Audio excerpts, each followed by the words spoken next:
नहमदुहु व नसल्लिमु अला रसूलिहिल करीम अम्मा बाद फ़अऊज़ु बिल्लाहि मिनश्शैतानिर्रजीम बिस्मिल्लाहिर्रहमानिर्रहीम। नाज़रीन किराम, इस वीडियो पोस्ट में हम आपको रमज़ान की आखिरी ताक रात की इबादत के बारे में बताएंगे ताकि आप भी अपनी ज़िंदगी की हर मुश्किल और परेशानी और गमों को अल्लाह की रहमत और नबी करीम सल्लल्लाहु अलैहि वसल्लम के वसीला जलीला से ख़त्म कर सकें। ये वजीफ़ा बताने से पहले हम आपको बताते चलें कि इस माह मुबारका की आखिरी ताक रात की फजीलों को मद्देनजर रखते हुए सिलसिला ने दुआए खास का रूहानी प्रोग्राम भी शुरू किया है। दुआ का ये खास प्रोग्राम ऐसी बहनों के लिए है जो कि मोहब्बत की बंदिश, नसीब की बंदिश या रिश्ता की बंदिश का शिकार हैं। अगर आप भी अपनी ज़िंदगी में ऐसे अज़ियतनाक मामला का सामना कर रहे हैं तो एक बार इस दुआ का हिस्सा ज़रूर बने, क्योंकि इस दुआ में लाखों लोग एक ही वक़्त में ख़ास दुआ करते हैं। दुआ में शामिल होने के लिए आपने अपना नाम और अपना मसला कमेंट सेक्शन में बयान करना है। सिलसिला के बुजुर्ग और खलीफा ना सिर्फ आपके लिए दुआएं खास करेंगे बल्कि बेहतरीन रूहानी इलाज भी तजवीज़ फरमाएंगे जो कि बिल्कुल फीस बिल्लाह है। नाज़रीन किराम, सिलसिला के बुजुर्ग बयान फरमाते हैं कि अगर कोई शख्स मोहब्बत के साथ माह रमज़ान की आखिरी ताक रात को दुरूद इब्राहिमी का जिक्र करके हजूर की बारगाह में हदिया करे और अल्लाह मालिक से उसके महबूब बंदे का सदका और मोहब्बत मांगे तो वो दुआ या हाजत अल्लाह की रहमत से ज़रूर पूरी होती है।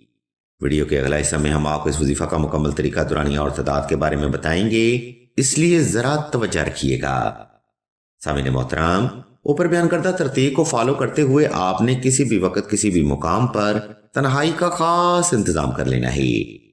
इसके बाद आपने नवाफल अदा करके जाए नमाज पर आलती पालती की हालत में बैठ जाना है और इसम अल्लाह को तसव्वुर करते हुए आंखें बंद कर लेनी है।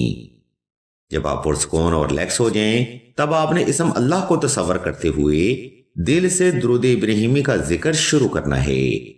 यह जिक्र आपने आहिस्ता आहिस्ता तवज्जो से, यकसुई से और अपनी जायज हाजत को जहन में रखते हुए दिल से करना है।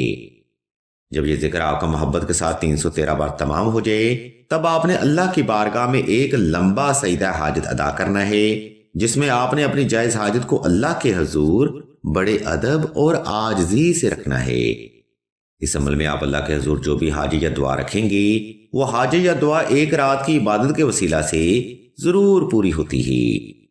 अलगर्ज़ नाज़रीन किराम, इस शॉर्ट वीडियो में हमने आपको रमज़ान की आखिरी ताक रात की इबादत और वजीफा के बारे में मुकम्मल मालूमात फराहम करती है। अगर आपको हमारी ये इल्मी काविश पसंद आए तो हमारे इस चैनल को सब्सक्राइब करके घंटी के आइकॉन को प्रेस कर दें और आल के नोटिफिकेशन को भी लाजमी दबा दें ताकि हुसूल इल्म के लिए कोई भी रूहानी प्रोग्राम आपसे मिस ना हो सके। हम अल्लाह के हुजूर दुआ करते हैं कि तमाम मुसलमानों को अपने हिफ्ज़ व ईमान में रखें और तमाम मुसलमानों के तमाम नेक और जायज़ हजात को सदका मोहम्मद वाले मोहम्मद की निस्बत से जल्द पूरा फरमाएं। आमीन सुम्मा आमीन या रब्बुल आलमीन।